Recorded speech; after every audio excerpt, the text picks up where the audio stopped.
श्री गणेशाय नमः। श्री हरि। संक्षिप्त स्कंद पुराण। सप्तऋषियों का आगमन, शिव के साथ पार्वती के विवाह का निश्चय, समस्त देवताओं का शिव की बारात में आगमन, हिमवान द्वारा स्वागत तथा मंडप में कन्यादान की तैयारी।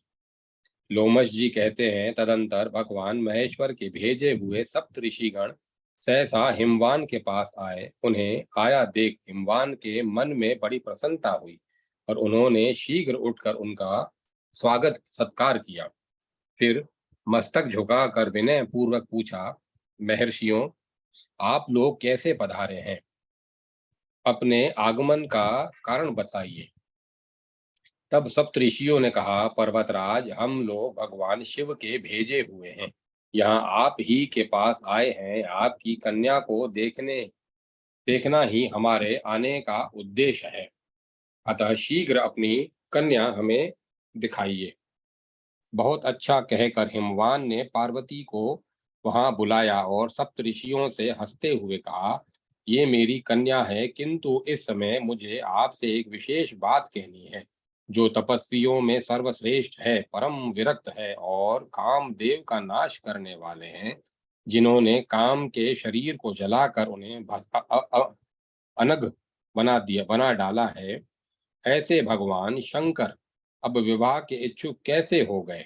जो अधिक समीप या अधिक दूर रहने वाला हो, अपने से अत्यंत धनी अथवा सर्वथा निर्धन हो, जिसकी कोई आजीविका न हो, तथा जो मूर्ख हो, ऐसे पुरुष को कन्या देना अच्छा नहीं माना गया है। जो मूर्ख विरक्त, स्वयं ही अपने को बड़ा मानने वाला, रोगी तथा प्रमादी हो, ऐसे पुरुष को कन्या नहीं देनी चाहिए। अतः मुनिवरों, आपके साथ भली भांति विचार करके ही मुझे महादेव जी को अपनी कन्या देनी है, यही मेरा उत्तम निश्चय है।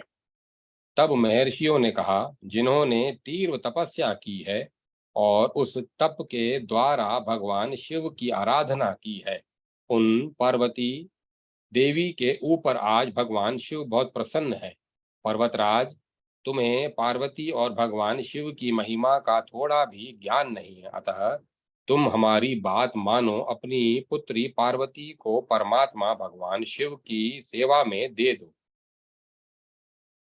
हे मेरु, हे निषद, हे गंधमादन, हे मंद्राचल और हे मैनाक, तुम सब लोग अपनी यथोचित सम्मति दो, जिससे ऐसा ही किया जाए। तब बातचीत करने में कुशल मैना ने कहा, नाथ, इस समय आपस में विचार करने से क्या लाभ? यह कार्य तो तभी संपन्न हो गया था जब इस बड़भाग्नि कन्या ने जन्म लिया था। यह देवताओं का कार्य सिद्ध करने के लिए ही उत्पन्न हुई है। भगवान शिव के लिए ही इसका अवतार हुआ है, अतः यह शिव को ही दी जानी चाहिए। इसने भगवान रुद्र की आराधना की है और रुद्र ने भी वरदान देकर इसका आदर किया है। महाभागा पार्वती साक्षात सती ही है, अतः यह शिव को ही ब्याही जाए। यह वैवाहिक कृत्य हमारे द्वारा भगवान शिव की पूजा में निमित्त बनेगा। मैना की यह बात सुनकर हिमवान बहुत संतुष्ट हुए। तदंतर सप्तऋषियों ने वहां से पुनः लौटकर भगवान शिव से उनकी प्रियसी पार्वती का सब वृतांत इस प्रकार कहा।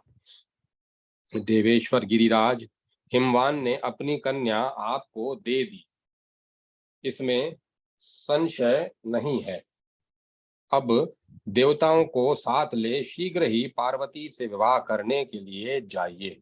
ऋषियों का यह वचन सुनकर परमेश्वर शिव ने कहा, विवाह कैसे होगा और कौन कौन उसमें चलेंगे, यह सब बात विस्तार पूर्वक बताओ। तब उन ऋषियों ने भगवान सदाशिव से हंसकर कहा, देव, भगवान विष्णु को बुलाना चाहिए, साथ ही ब्रह्मा, इंद्र, ऋषिगण, यक्ष, गंधर्व, नाग, सिद्ध, विद्याधर, किन्नर, अप्सरागण तथा अन्य लोगों को भी शीघ्र बुलाइए। ऋषियों की यह बात सुनकर महादेव जी ने देव ऋषि नारद से कहा, तुम शीघ्र जाकर भगवान विष्णु को बुला लाओ। इसके बाद ब्रह्मा, इंद्र तथा अन्य देवगणों को भी ले आना। लोक पावन नारद ने भगवान शिव की आज्ञा शिरोधार्य की और तुरंत वहां से भगवान विष्णु के प्रिय धाम वैकुंठ लोक में गए। वहां उन्होंने देखा भगवान विष्णु एक श्रेष्ठ सिंहासन पर विराजमान है। देवी लक्ष्मी उनकी सेवा कर रही है। भगवान के चार भुजाएं हैं, वे सब देवताओं में श्रेष्ठ और अत्यंत तेजस्वी हैं। उनके श्री अंगों की कांति नील कमल के समान श्याम है। कानों में बहुमूल्य रत्न जनित मनोहर कुंडल झलमला रहे हैं। मस्तक पर परम सुंदर विशाल मुकुट शोभा पा रहा है। इसमें जड़े हुए उत्तम रत्नों की प्रभा से वे और भी प्रकाशित हो रहे हैं। गले में सुंदर वैजंती की बनी हुई वनमाला शोभा दे रही है। इस प्रकार त्रिभुवन के एकमात्र सुंदर वे सनातन देव विष्णु वैकुंठ में विराज रहे हैं। ऋषियों में श्रेष्ठ सर्वज्ञ नारद जी ब्रह्म वीणा बजाते हुए भगवान विष्णु के समीप गए और शंकर जी का संदेश सुनाते हुए बड़े आदर से बोले, महाविष्णु, शीघ्र चलिए, महादेव जी विवाह के लिए उतावले हो रहे हैं। उनकी ओर से सब कार्य की व्यवस्था करने वाले केवल आप ही हैं। नारद जी की बात सुनकर देवादिदेव भगवान जनार्दन नारद जी तथा पार्षदों को साथ ले वहां चल दिए। भगवान विष्णु योगेश्वरों के भी प्रभु हैं, महान हैं तथा परमात्मा हैं। वे इस वे उस समय गरुड़ पर आरूढ़ हो श्रेष्ठ देवताओं के साथ आकाश मार्ग से भगवान शिव के समीप गए। योगी जन जिनके चरणाविंदों का सदा चिंतन करते हैं, वे महादेव जी भगवान विष्णु को आया देख उठकर खड़े हो गए और आनंद मग्न हो उन्हें छाती से लगा लिया। फिर भगवान हरि और हर दोनों एक ही आसन पर विराजमान हुए। दोनों ने एक दूसरे की कुशल पूछी। तत्पश्चात श्री महादेव जी बोले, विष्णु, पार्वती की तपस्या से मैं उसके वश में हो गया हूँ और आज उसका पानी ग्रहण करने के लिए हिमवान के घर चलना चाहता हूँ। यह बातचीत हो ही रही थी कि ब्रह्मा जी भी इंद्र तथा संपूर्ण लोकपालों के साथ वहां आ पहुंचे। इसी प्रकार सब असुर, यक्ष, दानव, नाग, पक्षी, अप्सरा और महर्षि भी आए। सबने एक मात एकत्र होकर भगवान शिव से एक स्वर में कहा, महादेव जी, अब आप हम लोगों के साथ हिमवान के घर पधारिए पधारिए। तब भगवान विष्णु ने भी इस प्रस्ताव के अनुरूप बात कही। शंभो, आपको गृह सूक्तों विधि के अनुसार ही यहाँ विवाहिक कर्म करना चाहिए। जैसे नांदी मुख श्राद्ध और मंडप की स्थापना आदि आवश्यक कार्य है। भगवान विष्णु के कथनानुसार महादेव जी ने अपने हित के लिए सब कुछ वैसा ही किया। अभ्युदयिक श्राद्ध कर्म में जिनका पूजन उचित और आवश्यक है, ऐसे ब्रह्मादि देवताओं की उन्होंने पूजा की। ब्रह्मा जी के साथ कश्यप मुनि ने नवग्रहों का पूजन किया। अत्रि, वशिष्ठ, गौतम, भागुरी, भृगु, बृहस्पति, शक्ति, जमदग्नि, पराशर, मार्कंडेय, शिलावाक, शून्यपाल, अशतस्त्रम, अगस्त्य, च्यवन और गोभिल, ये और दूसरे भी बहुत से महर्षि शिव जी के समीप आए। ब्रह्मा जी की आज्ञा से उन सब ने वहां विधि पूर्वक स्त्रोत शास्त्रोक्त रीति से शुभ कर्म संपन्न किए। चंडी देवी सब भूतों से घिरी हुई सबके आगे आगे चली। उन्होंने अपने मस्तक पर सोने का कलश ले रखा था। चंडी के पीछे भगवान शिव के गण थे और गणों के पीछे इंद्र आदि देवता, लोकपाल और ऋषि चल रहे थे। ऋषियों के पीछे भगवान विष्णु के महातेजस्वी कुमुद आदि पार्षद थे, जो भगवान के असंख्य भावों को शीघ्र ही समझ लेने वाले तथा बड़े मनोहर थे।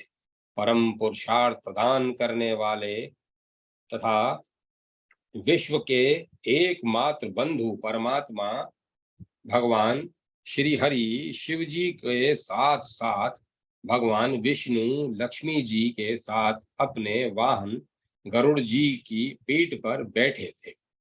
बड़े बड़े मुनीश्वर अपने हाथों में सुंदर चवर लिए हवा कर रहे थे। सर्वेश्वर श्री हरि उन सब के साथ बड़ी शोभा पा रहे थे।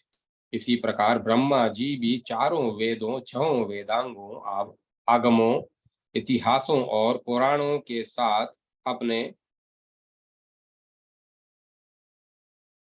वाहन हंस पर विराजमान थे। ब्रह्मा, विष्णु, देवेश्वर गण तथा ऋषि वृंद से घिरे हुए भगवान शिव अपने वाहन वृषभ पर आरूढ़ होकर चल रहे थे। वे संपूर्ण योगेश्वरों के लिए भी दुर्लभ तथा अगम्य हैं। वेद, देवता, सिद्ध और महर्षि गण जिसे धर्म कहते हैं, उसी धर्म स्वरूप धर्म वत्सल वृषभ पर महादेव जी आरूढ़ थे। मातृकाएं उन्हें सब ओर से घेर कर अपनी मधुर वाणी द्वारा भगवान विष्णु के लिए मंगलाचार करती थी। मातृकाएं उन्हें सब ओर से घेर कर अपनी मधुर वाणी द्वारा भगवान शिव के लिए मंगलाचार करती थी। इस प्रकार भगवान महेश्वर संपूर्ण देव दानवों के साथ सब प्रकार से अलंकृत हो नारियों में श्रेष्ठ पार्वती जी का पाणी ग्रहण करने के लिए गिरिराज हिमवान से के घर गए। उधर गिरिराज हिमवान भी बड़ी प्रसन्नता के साथ अपनी पुत्री के लिए उसी प्रकार सब मंगलाचार करा रहे थे। उन्होंने गर्ग जी को पुरोहित बनाकर महान वैभव के द्वारा मांगलिक भूमि निर्माण कराई। विश्वकर्मा को बुलाकर उनके द्वारा बड़े आदर के साथ अत्यंत विस्तृत मंडप तैयार कराया, जो बहुत ही वेदियों के द्वारा अतिशय मनोहर जान पड़ता था। वह मंडप अनेक प्रकार के गुणों से तथा भांति भांति के आश्चर्य भरे दृश्यों से सुशोभित था। उसका विस्तार हजारों योजन का था। वह अपनी दिव्य निर्माण कला से देवताओं का भी मन मोह लेता था। तदंतर इंद्र आदि सब देवता नारद जी को आगे करके हिमवान के परम अद्भुत भवन में एक साथ गए। उसे विश्वकर्मा ने विचित्र ढंग से बनाया था। वहां अनेक प्रकार की आश्चर्य भरी बातें देखने में आती थी। वह यज्ञ मंडप अत्यंत पवित्र और उत्तम था। बहुत लोगों ने सर्वश्रेष्ठ क्षेत्र सर्वश्रेष्ठ बताकर उसकी प्रशंसा की थी। उसकी कारीगरी अद्भुत थी। वह मन और बुद्धि के लिए अतर्क्य था। बुद्धिमान विश्वकर्मा ने इस प्रकार विचित्र यज्ञ मंडप की रचना की थी। वे संपूर्ण देवेश्वर ऋषियों के साथ उस मंडप में प्रवेश करना ही चाहते थे। तब तक हिमवान की दृष्टि उनके ऊपर पड़ी। हिमवान ने आगे बढ़कर उनका स्वागत किया और उन सब के ठहरने के लिए बड़े मनोहर गृह प्रदान किए। गंधर्व, सिद्ध, प्रमथ, यक्ष, देव, नाग तथा अप्सराएं इनमें जो जहां सुखपूर्वक रह सके उन्हें वही विश्राम स्थान हिमालय ने दिया। हिमवान ने सम्मानित होकर सब देवताओं से अपने परिवार और वाहनों सहित उस मंडप में आनंद पूर्वक निवास किया। विश्वकर्मा ने उसमें बहुत विस्तृत अवकाश बना रखा था। ब्रह्मा जी के निवास के लिए अत्यंत प्रकाशमान स्थान बनाया गया था। उसी प्रकार भगवान विष्णु के लिए दूसरा भवन बना रखा था, जो अत्यंत विचित्र और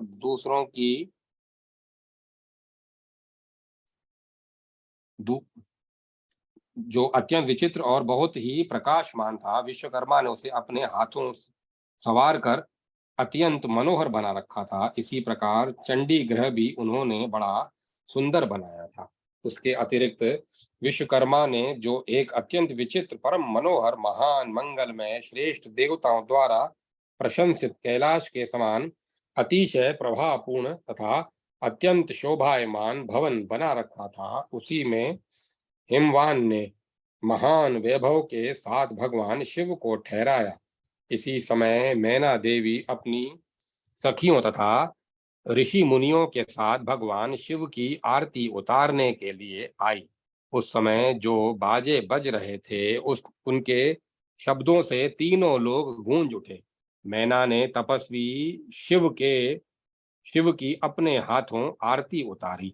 वे बड़ी सती साध्वी थी। जमाता को देखकर उन्हें पार्वती की कही हुई सब बातें स्मरण हो आई और वे विस्मय विमुग्ध हो उठी। मैना मन ही मन कहने लगी, अहो, पार्वती ने पहले मेरे समीप जो कुछ रख कहा था, उससे कहीं अधिक सौंदर्य इस समय मैं महादेव जी के अंगों में देख रही हूँ। यह सौंदर्य तो अनिर्वचनीय है। इस प्रकार विस्मय में डूबी हुई मैना देवी अपने घर में लौट आई। उस समय पार्वती स्नान करके मंगल पीठ पर बैठी थी। ब्राह्मणों की स्त्रियों ने सब ओर से उन्हें घेर कर आरती उतारी। तदंतर गर्गाचार्य ने कहा, विद्वानों, आप लोग इसी समय पाणी ग्रहण के लिए भगवान शंकर को इस मंडप में ले आए। इस कार्य में शीघ्रता होनी चाहिए। गर्गाचार्य का वचन सुनकर गिरिराज हिमवान के सब मंत्रों हिमवान के सब मंत्री भगवान शंकर के पास गए और उन्होंने 3 कलशों में जल से मांगलिक विधि के अनुसार भगवान सदा शिव को स्नान कराया तथा उनकी आरती भी उतारी। स्नान करके सुंदर वस्त्र धारण कर लेने के पश्चात शंकर जी का उन सब ने पुनः पूजन किया। उसके बाद उन्हें सब प्रकार के आभूषणों से विभूषित करके हाथी की पीठ पर चढ़ाया। उस समय भगवान शिव के मस्तक पर बहुत बड़ा छत्र तना हुआ था। उस छत्र से उनकी बड़ी शोभा हो रही थी। ऊपर से चंदोवा तना था और सब ओर से उनके लिए चवर डुलाए जा रहे थे। ब्रह्मा, विष्णु, इंद्र तथा सब लोकपाल वर के आगे आगे चलते हुए एक उत्कृष्ट शोभा से संपन्न दिखाई देते थे। उस यात्रा के समय शंख, बेरी, पटह, आनक और गोमुख आदि बाजे बज रहे थे। संपूर्ण गायक उत्तम मांगलिक गीत गा रहे थे। अरुंधति, अनसुईया, सावित्री तथा मातृकाओं से घिरी हुई लक्ष्मी जी भी उस शोभा यात्रा में सम्मिलित थी। उन सब के साथ जगत के एकमात्र बंधु भगवान शिव अपने उत्तम तेज से सुशोभित हो रहे थे। चंद्रमा, सूर्य, अग्नि, वायु, श्रेष्ठ लोकपाल तथा महर्षि गण भी उनके साथ थे। साक्षात वायुदेव पंखा कर रहे थे। चंद्रमा ने उनके सिर पर छत्र लगा रखा था। सूर्य आगे रहकर अपने तेज से तप रहे थे। देवराज इंद्र हाथ में बेंत की छड़ी लेकर छड़ीदार का काम कर रहे थे। इस प्रकार देवता और पर्वत भगवान शिव के आगे चलते हुए बड़ी शोभा पा रहे थे। उस समय देवता और मुनि भगवान शिव के ऊपर फूल बरसा रहे थे, जिससे उनकी शोभा और भी बढ़ गई थी। सामने हिमवान का सुंदर भवन था, जो महान वैभव के कारण सब ओर से शोभा संपन्न दिखाई देता था। उस घर का आंगन सोने का बना हुआ था। वहां द्वार पर भगवान शिव की विशेष रूप से पूजा हुई। फिर मनुष्य, देवता और दानवों के द्वारा पूजित होकर उन्होंने उस भवन में प्रवेश किया। इस प्रकार अंतःपुर में पहुंचकर भगवान शिव यज्ञ मंडप में पधारे। उस समय नाना प्रकार की स्तुति से परमेश्वर शिव के गुण गाए जा रहे थे। वहां पहुंचने पर गिरिराज हिमवान ने महेश्वर को हाथी से उतारा और मंगल पीठ पर बिठाकर सखियों सहित मैना तथा पुरोहित ने उनकी विशेष रूप से आरती की। वहां मधुपर्क आदि की जो आवश्यक विधि है वह सब ब्रह्मा जी की आज्ञा से पुरोहित ने तत्काल संपन्न की। तत्पश्चात अंतर्वेदी में प्रवेश करके जहां तनवंगी पार्वती वहां समस्त आभूषणों से विभूषित हो वेदी के ऊपर विराजमान थी, वहीं महादेव जी भी लाए गए। उनके साथ भगवान विष्णु और ब्रह्मा भी थे। बृहस्पति आदि विद्वान लग्न की प्रतीक्षा कर रहे थे। गर्ग और वशिष्ठ मुनि वहां घड़ी का स्थान गर्ग और वशिष्ठ मुनि जहां घड़ी का स्थान था वहीं बैठे थे। ज्यों ही घड़ी पूरी हुई, गर्गाचार्य ने ओमकार उच्चारण करके हाथ जोड़कर निवेदन किया, अब मंगलमय पुण्य मुहूर्त आ गया। पार्वती ने अपने हाथ की अंजलि में अक्षत लेकर उसे शिव के ऊपर छोड़ा, फिर दही अक्षत और कुश के जल से उनका भली भांति पूजन किया। इसी समय गर्गाचार्य के आदेश से हिमवान अपनी पत्नी मैना के साथ वहां कन्यादान करने को उदत हुए। मैना सोने का कलश लेकर उनकी अर्धांगिनी बनी हुई थी। परम सौभाग्यवती मैना समस्त आभरणों से विभूषित होकर हिमवान के साथ बैठी थी। उस समय हिमवान ने सबको वर देने वाले भगवान विश्वनाथ से कहा, आज मैं ब्रह्मा जी तथा भगवान विष्णु का संग पाकर और अपने पुरोहित परम महात्मा गर्ग जी के साथ बैठकर देवादिदेव भगवान शंकर को कन्या दान करता हूँ।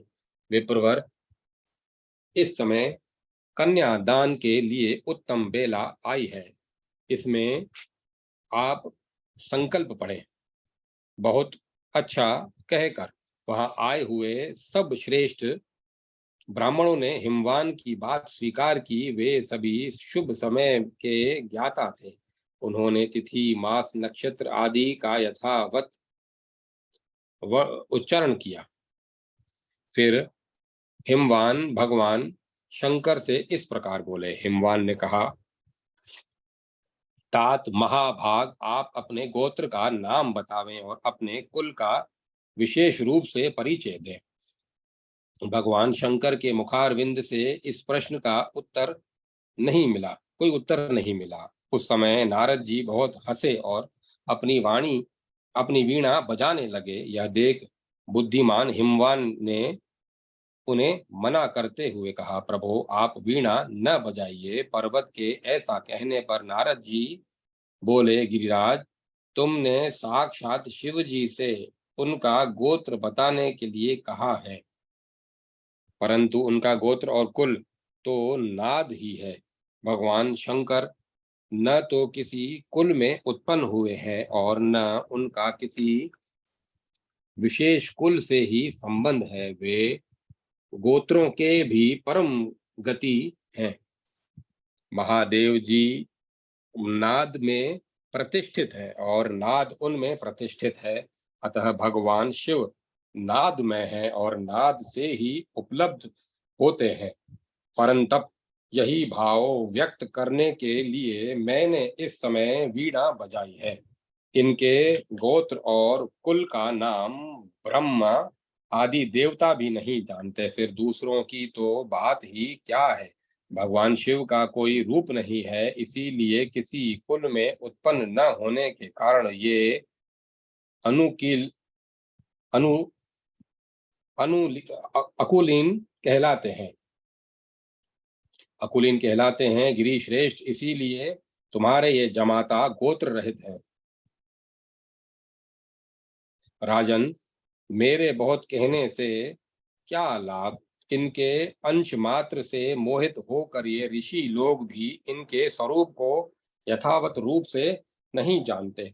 यह कन्या कौन है, इस बात की अभी तुम भी ठीक ठीक नहीं जानते।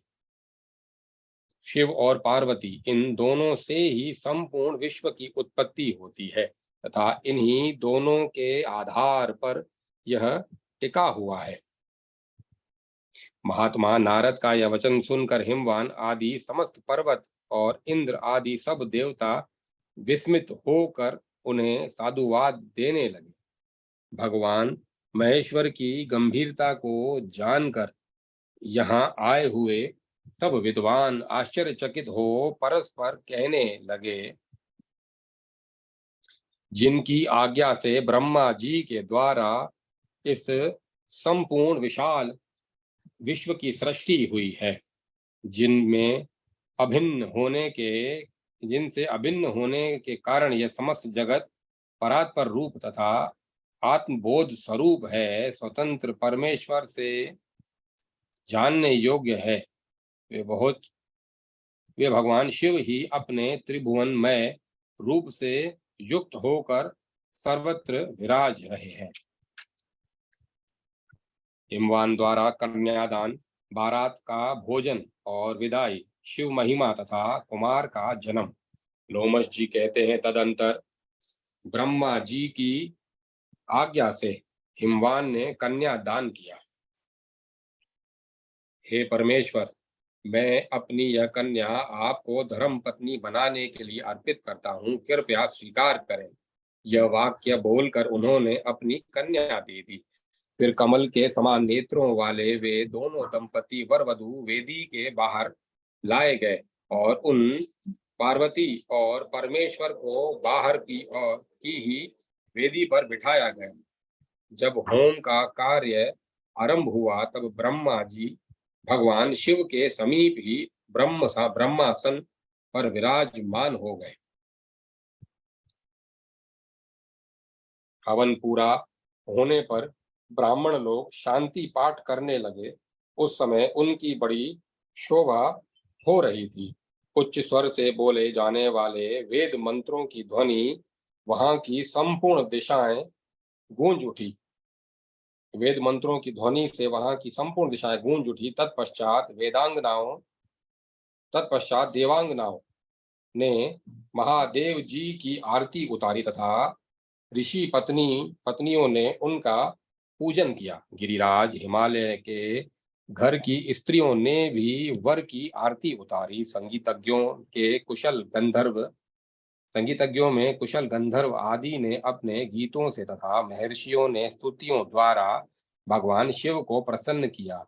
उदार चित्त वाले गिरिराज हिमालय ने अत्यंत संतुष्ट होकर ऋषि गंधर्व यक्ष और वहां पधारे हुए अन्य लोगों की भी बहुमूल्य रत्न भेंट किए। इसके पश्चात ब्रह्मा विष्णु आदि देवेश्वर भगवान शिव को आगे करके भोजन में तत्पर हुए। हिमालय ने उन सब का सत्कार किया। उन सब ने एक साथ मिलकर और एक ही स्थान पर पंक्ति लगाकर लिंगी और श्रृंगी के साथ भोजन किया।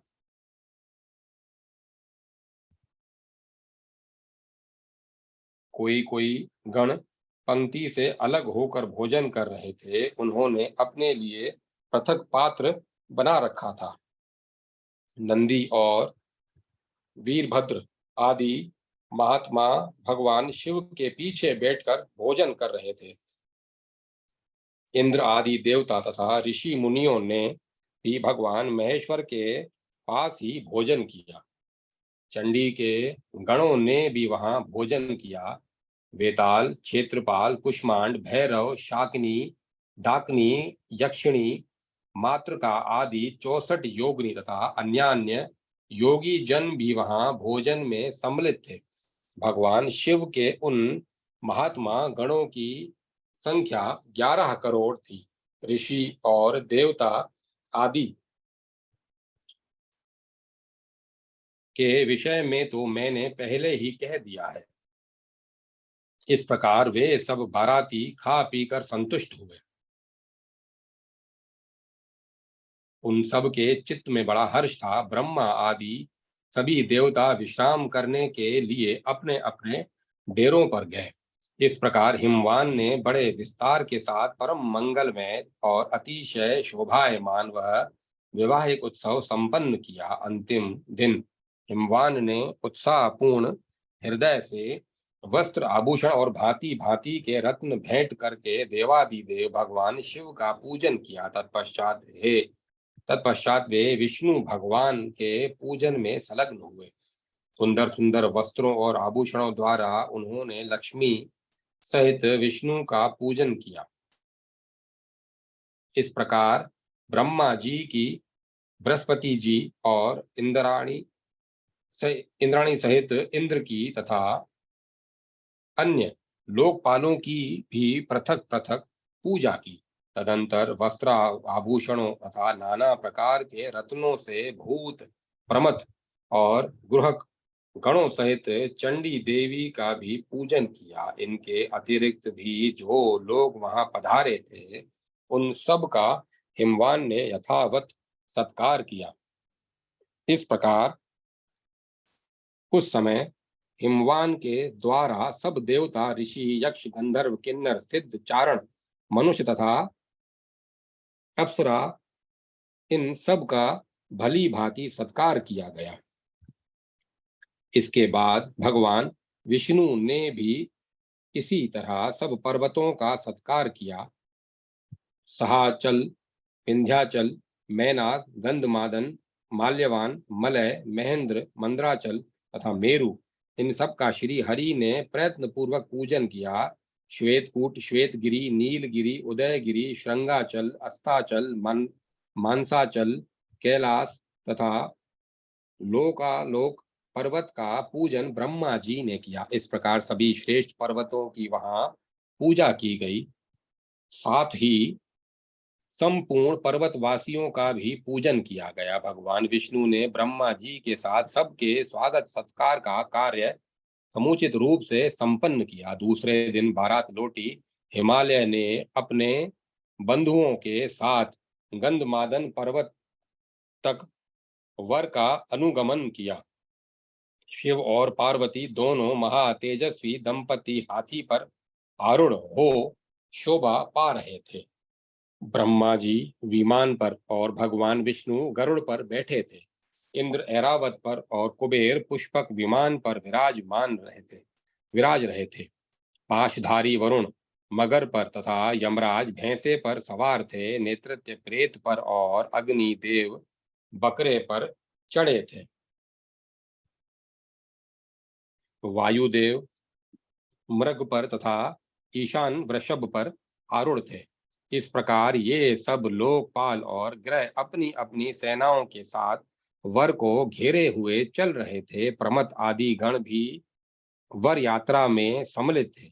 जिनके कन्यादान रूपी महान दान से भगवान शंकर संतुष्ट हुए, वे गिरिराज हिमवान दोनों लोकों में विख्यात हो गए। जिनकी जीवा के अग्रभाग पर सदा भगवान शंकर का 2 अक्षरों वाला नाम शिव विराजमान रहता है, वे धन्य हैं। वे महात्मा पुरुष हैं तथा वे ही कृतकृत्य हैं। आज भी जिन्होंने शिव इस अविनाशी नाम का उच्चारण किया है, वे निश्चय ही मनुष्य रूप में रुद्र हैं, इसमें संशय नहीं है। महादेव जी थोड़ा सा बिल्व पत्र पाकर भी सदा संतुष्ट रहते हैं। फूल और जल अर्पण करने से भी प्रसन्न हो जाते हैं। भगवान शिव सदा सबके लिए कल्याण स्वरूप है। ये पत्र, पुष्प और जल से ही संतुष्ट हो जाते हैं, इसीलिए सबको इनकी पूजा करनी चाहिए। शिव जी से जगत में मनुष्यों को महान सौभाग्य प्रदान करने वाले शिव जी इस जगत में मनुष्यों को महान सौभाग्य प्रदान करने वाले हैं। ये एक हैं, महान हैं, ज्योति स्वरूप है तथा अजन्मा परमेश्वर है। महात्मा शिव कार्य और कारण सबसे परे हैं। ये व्यधान शून्य, निर्गुण, निर्विकार, निर्बाध, निर्विकल्प, निरीह, निरंजन, नित्य युक्त, निष्काम, निराधार और सदैव नित्य मुक्त हैं। ऐसी महाविद्या, ऐसी महिमा वाले देवादिदेव विश्व बंधु भगवान शिव का सब देवताओं ने पूजन किया। शिव जी सर्वज्ञ है। वे स्तुति, ध्यान, पूजन और चिंतन करने पर सबको सदा सब कुछ देने वाले हैं। महादेव जी की आराधना से ही हिमवान उस समय सबसे श्रेष्ठ, सबसे महान, संपूर्ण सद्गुणों से प्रसिद्ध, सर्वगुण संपन्न महात्मा, विश्वेश्वरों के लिए भी वंदनीय तथा समस्त पर्वतों में श्रेष्ठ हो गए। धर्मात्मा हिमालय जब मैना के साथ अपने स्थान को लौटे, तब उन्होंने सब पर्वतों को विदा किया। उधर भगवान शिव ने गंधमादन पर्वत के एकांत प्रदेश में अत्यंत सुंदर रूप धारण कर पार्वती देवी के साथ रमण करने का विचार किया। फिर वे महाप्रभु पार्वती के साथ महती रति क्रीड़ा में तत्पर हुए। उन दोनों का वह महान सुर सुरतारंभ उस समय सब लोगों के लिए अनिष्टकारक, अत्यंत अद्भुत तथा प्रलयकारी हुआ। वह महती संभोग लीला आरंभ होने पर भगवान शंकर के दुस्सह वीर्य से समस्त चराचर जगत नष्ट होने लगा। यह देख ब्रह्मा जी तथा अध्यात्म ज्ञान को प्रकाशित करने वाले भगवान विष्णु ने अग्निदेव का स्मरण किया। मन से स्मरण करते ही अग्निदेव बड़ी उतावली के साथ तत्काल वहां आ पहुंचे। फिर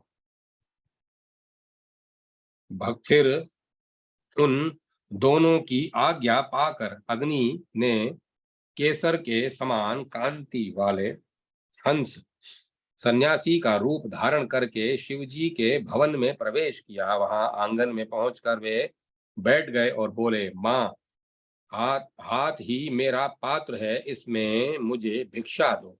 तब माता पार्वती ने जात वेदा अग्नि को भिक्षा के रूप में वीर्य दे दिया। अग्नि ने हाथ में भिक्षा लेकर उनकी आंखों के सामने ही उसे खा लिया।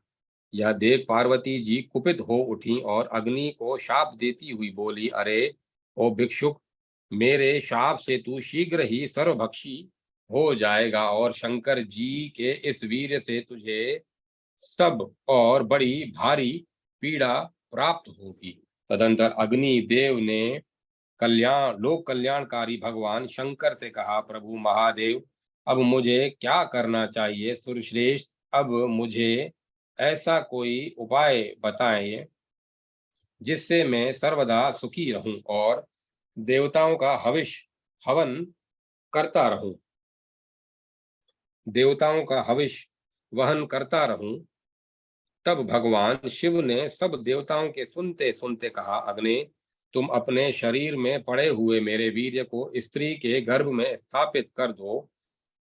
यह सुनकर अग्नि ने कहा, भगवान, आपका तेज दुस्सह है, इसे प्राकृत जन कैसे धारण कर सकते हैं? उस समय नारद जी ने अग्निदेव से कहा, तुम मेरी बात मानो। माघ मास में प्रातः स्नान करके शीत के कारण जो अत्यंत कष्ट पा रहे हों, वे जब अग्नि सेवन के लिए आए, तब उनके शरीर में तुम भगवान शिव का यह तेज स्थापित कर देना। नारद जी की यह बात मानकर परम कांति माने महान प्रभावशाली अग्निदेव ब्रह्म मुहूर्त में बैठकर अपने प्रचंड तेज से प्रज्वलित हो उठे। अग्निदेव को प्रज्वलित देख शीत के से कष्ट पाने वाली कृतिकाओं ने अग्नि सेवन की इच्छा से वहां आने का विचार किया। उस समय अरुंधति देवी ने उन सब को रोका, तो भी उनकी बात न मानकर वे सब कृतिकाएं आग तापने लगी। जब तक वे आग तापती रहीं, तब तक ही शंकर जी के वीर्य के सभी परमाणु उनके रोमकूपों में होकर शरीर में घुस गए। अब अग्निदेव उस वीर्य से मुक्त हो गए। फिर तो स्वयं ही उनका वह प्रज्वलित तेज शांत हो गया। तत्पश्चात वे कृतिकाएं गर्भवती होकर वहां से अपने घर को लौटी। वह उनके पति महर्षियों ने जब उन्हें शाप दिया तो वे नक्षत्रों के रूप में आकाश में विचरने लगी। उसी समय उन सब ने भगवान शिव के उस वीर्य को हिमालय के शिखर पर छोड़ दिया। छोड़ने पर वह सहसा तपाए हुए स्वर्ण के समान चमक उठा। फिर वह गंगा जी में डाल दिया गया। गंगा जी में बहता हुआ वह तेजोमय वीर्य सरकंडों के समूह से घिर गया। वहां वह तेज 6 मुखों वाले बालक के रूप में परिणित हो गया। उसका इसका पता लगने पर संपूर्ण देवताओं को बड़ी प्रसन्नता हुई। तदंतर नारद जी ने आकर शिव और पार्वती से उस बालक के जन्म का समाचार कहा। शिव जी के अत्यंत सुंदर पुत्र उत्पन्न हुआ है। इस समाचार यह समाचार सुनकर गंधमादन पर्वत पर निवास करने वाले समस्त प्रमथ गणों का हृदय आनंद उल्लास से भर आ गया। वहां अनेकों पताकाएं फहराने लगी। बिल्व पत्र की वंदनवारें शोभा पाने लगी तथा भांति भांति के वितानों से उस पर्वत की शोभा बढ़ गई। महात्मा शंकर के पुत्र के जन्म से वह श्रेष्ठ पर्वत अत्यंत प्रकाशित हो रहा था। उस समय सब देवता, ऋषि, सिद्ध, चारण, यक्ष, गंधर्व, सर्प तथा अप्सराएं सब के सब गंगा के तट पर विराजमान उस गंगा पुत्र को देखने के लिए वहां गए। पार्वती के साथ भगवान शंकर भी वृषभ पर आरूढ़ हो इंद्र आदि देवताओं को साथ ले उस स्थान को चल दिए। देवता, सिद्ध, यक्ष, गंधर्व, विद्याधर और नाग सभी आनंद में मग्न थे। वे शिव जी के साथ ही उनके वरदायक पुत्र का दर्शन करने के लिए गए। शंकर जी के समान प्रतापी उस गंगा पुत्र की ओर देवताओं ने जब दृष्टिपात किया तब उन्हें महान तेज दिखाई दिया जो तीनों लोकों में व्याप्त था। उस तेज से घिरा हुआ वह बालक तपाए हुए स्वर्ण के समान कांतिमान था। उसका मुख बड़ा ही सुंदर था। अंग अंग मनोहरणी शोभा से संपन्न था। नासिका की बनावट बड़ी सुंदर थी। वह मंद मंद मुस्कुराते हुए सबकी ओर देखता था। उसके दांत बड़े ही स्वच्छ और चमकीले थे। संपूर्ण अंगों में सुंदरता खेल रही थी। उसके सिर के बाल अब और बिखरे हुए थे। उसके सिर के बाल सब और बिखरे हुए थे। अत्यंत अद्भुत रूप वाले तथा सूर्य के समान तेजस्वी उस गंगा कुमार को देखकर संपूर्ण देवताओं ने उसका वंदन किया। भगवान शंकर के समस्त पार्षद, प्रमथ गण और वीरभद्र आदि उस बालक को दाएं बाएं दोनों ओर से घेर कर खड़े हो गए। ब्रह्मा, विष्णु तथा देवताओं सहित इंद्र भी उस समय बालक के समीप आए थे। ऋषि, यक्ष और गंधर्व भी बालक को सब ओर से घेर कर पृथ्वी पर दंडनीय दंड की भांति पड़ गए। कुछ लोग गर्दन झुकाए खड़े रहे। कुछ लोगों ने मस्तक नवाकर प्रणाम किया तथा दूसरों ने उन्हें अपना अविनाशी स्वामी मानकर नमस्कार किया। इस प्रकार वहां एक महान उत्सव छा गया। इसमें विचित्र विचित्र बाजे बजने लगे। उस अभ्युदय काल में ऋषि लोग शांति पाठ करने लगे। इतने ही में गिरिजापति भगवान शंकर भी वहां आ पहुंचे और पार्वती जी के साथ शीघ्र ही वृषभ की पीठ से उतरकर अपने पुत्र को देखा। देखते ही पार्वती वात्सल्य प्रेम में मग्न हो गई। उनके स्तनों से दूध बहने लगा। वे बड़े वेग से आगे बढ़ी और कुमार को छाती से लगाकर अपने बहते हुए स्तन का दूध पिलाने लगी। फिर उस समय संपूर्ण देवों और देवांगनाओं ने आनंद मग्न होकर पार्वती जी की आरती उतारी। जय जयकार के महान शब्द से आकाश मंडल गूंज उठा। ऋषि मुनि वेद मंत्रों का उच्चारण करके, गायकों ने गीत गाकर तथा बजाने वालों ने बाजे बजाकर कुमार का अभिवादन अभिनंदन किया। पुत्रवानों में श्रेष्ठ भगवान शंकर की उस महा तेजस्वी शंकर के भी उस महातेजस्वी कुमार को अपनी गोद में बिठाकर अत्यंत शोभित हुए। अब मैं कथा को विराम देता हूँ।